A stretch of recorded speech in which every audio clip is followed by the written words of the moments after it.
300 থেকে 400 ঘরের টাকা এখনো বাকি। সেই টাকা না দিয়ে ডিসেম্বর লাস্ট কথা ছিল ডিসেম্বরের মধ্যে আমাদের টাকা পরিশোধ করবে। ডিসেম্বরে পরিশোধ না করে এই কোম্পানির মাত্র 3 থেকে 5% কাজ বাকি আছে।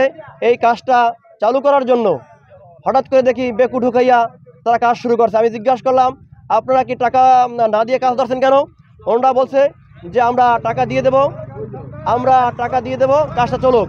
আমি আরও 2 দিন সময়ের কথা চাইছিলাম। আসলে দেখলাম স্থানীয় জনগণ ঢুকে সেই কাজ বন্ধ করে দিয়েছে এবং টাকা না দেওয়া পর্যন্ত স্থানীয় জনগণ কাজ করতে দেবে না। আমাদের টাকা, এই জনসাধারণের টাকা না দিয়া বর্তমানে তারা কাজ চলমান রাখছে। আমার সারমর্ম কথা হইলো এই, কোনো দালাল চক্র, কোনো দালালি এখানে চলবে না। এই জনসাধারণের টাকা সম্পূর্ণ পরিশোধ করে তারপর এখানে কাজ চলমান থাকতে হবে। এখানে দালালের কেউ যদি দালালি করতে আসে তার দাঁত ভাঙা জবাব আমরা জনগণের পক্ষে দেবো। এটাই আমার সিদ্ধান্ত। যে আওয়ামী লীগ ক্ষমতা ছিলেন, যে মহিব মিয়ার আমলে এই দালালের মাধ্যমে তারা এই টাকা পয়সা কিছু আমরা শোনা যায় তাদেরকে কিছু টাকা পয়সা দিয়েছে। এই জন্য আমাকে টাকা পয়সা দেয় হ্যাঁ আওয়ামী লীগের লোক। আমরা সাধারণ জনগণ যারা আছি আমরা টাকা পয়সা পাই নাই।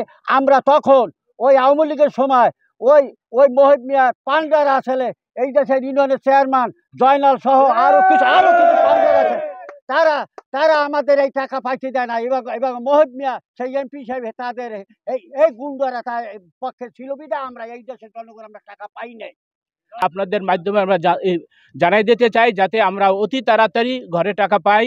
অন্যদিকে এবং ঘরের টাকা না দেওয়া পর্যন্ত আশুগঞ্জ প্রকল্পের যতগুলো প্রকল্প আছে, পিএনএফ, ওয়েস্টার্ন, ওয়েলফেয়ার, এই কাজগুলোর জন্য যাতে বন্ধ থাকে এই জন্য আপনাদেরকে আমি জানাই দিতে চাই যে আমাদের টাকা না দেওয়া পর্যন্ত কাজ করতে জন্য না পারে।